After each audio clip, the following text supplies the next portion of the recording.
Gwarzon shekara best of zanga-zanga. Kaga matasa ne suka fito zanga-zanga. Dan Bello bai kasance ya zo wajen zanga-zanga ba, amma shine yayi zanga-zangar zanga-zanga.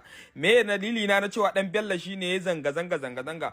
Dukkanin zanga-zanga da muke a Najeriya akwai wani kulli da mu 'yan Najeriya muka kasa sani ko mu warware. Shi ko da ya kasance dan Najeriya ne amma mazaunin China ne kuma shugaban malamai na Turai na Afirka, domin malami ne a kasar China yana karantarwa. Shi kadai ne yana tsiye bincike akan Ahmad Bola Tinubu shugaban kasar Najeriya, ya gano babban dalilin da yasa aka cire subsidy, ya gano babban dalilin da yasa kuma shugaban kasa ba zai mai da subsidy ba kowa bane yayi wannan jarumtar sai Dan Bello. Idan ya kasance yana taba shugabanka ko wani dan siyasa da kake kallon kai mabiyin shi ne, to idan ka ji Dan Bello ya faɗa a bakan shi, idan kai bincike zaka tabbatar da gaskiya ne.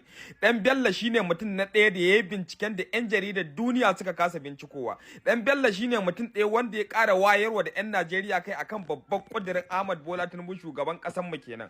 Dan Bello kayi namijin kokari, na baka best of this year, a wannan shekarar na baka award Dan Bello. Dukkanin wanda ya fuskanci bayani na kuma ya fuskanci wane ne Dan Bello akan bayanin da ya na matata man Ahmad Bola Tinubu da kamfanin rijiyoyin man Ahmad Bola Tinubu, ya danna mana don a comment section.